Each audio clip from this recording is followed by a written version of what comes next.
আমাদের যে যুব সমাজ তাদের সংখ্যা প্রায় 12 কোটির মতো।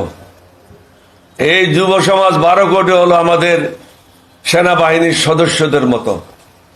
ভারতের প্রত্যেকটা রাষ্ট্রে জাতিসংঘের শান্তি মিশন ওখানে কায়েম করা, মুসলমানদের উপরে যে জুলুম হচ্ছে ভারতে সেটা সশক্তকে যেন শান্তি মিশন দেখতে পায়। বাংলাদেশে হিন্দুদের উপর কোনো ধরনের জুলুম করা হচ্ছে না। এইবার যেভাবে দুর্গাপূজা করেছে, বাংলাদেশে বোধহয় গত 50 বছর 60 বছর এই ধরনের দুর্গাপূজা হিন্দুরা করতে পারে নাই। শান্তিপূর্ণভাবে হয়েছে এবং মুসলমানেরা পূজার মণ্ডপ পাহারা দিয়েছে। এটা একটা বিরল ঘটনা। চাকুরি হচ্ছে না, কম্পিউটারে দক্ষতা নেই?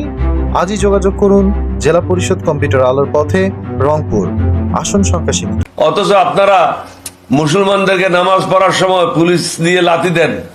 বাংলাদেশে এই ধরনের ঘটনা কখনো ঘটে না। সুতরাং আপনারা যদি মনে করেন এখন অন্তর্বর্তীকালীন সরকার আছে, দুর্বলতা আছে, হাসিনার দালালেরা বিভিন্ন জায়গায় আছে, এটা ভাবা মোটেও সঠিক হবে না। বাংলাদেশকে সহজভাবে নেওয়া উচিত হবে না।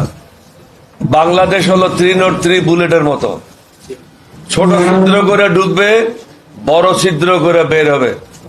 সুতরাং যাই কিছু হচ্ছে আলাপ আলোচনার মাধ্যমে সমাধান করেন এবং আপনাদের ইউটিউবারদেরকে বন্ধ করেন, বাংলাদেশের বিরুদ্ধে মিথ্যা প্রচারণা বন্ধ করেন।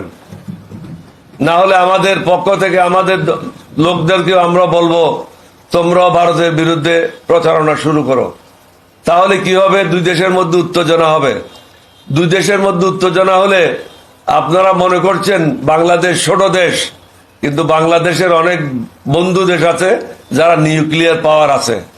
সুতরাং এত সহজভাবে জিনিসটা নেবেন না। It is unipolar world.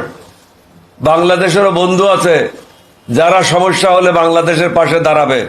Doctor ইউনূসের হাতকে আমরা শক্তিশালী করার জন্য যা যা করা প্রয়োজন, বর্তমান সরকারকে শক্তিশালী করা যা যা প্রয়োজন, এলডিবির পক্ষ থেকে আমরা সেটাই করব।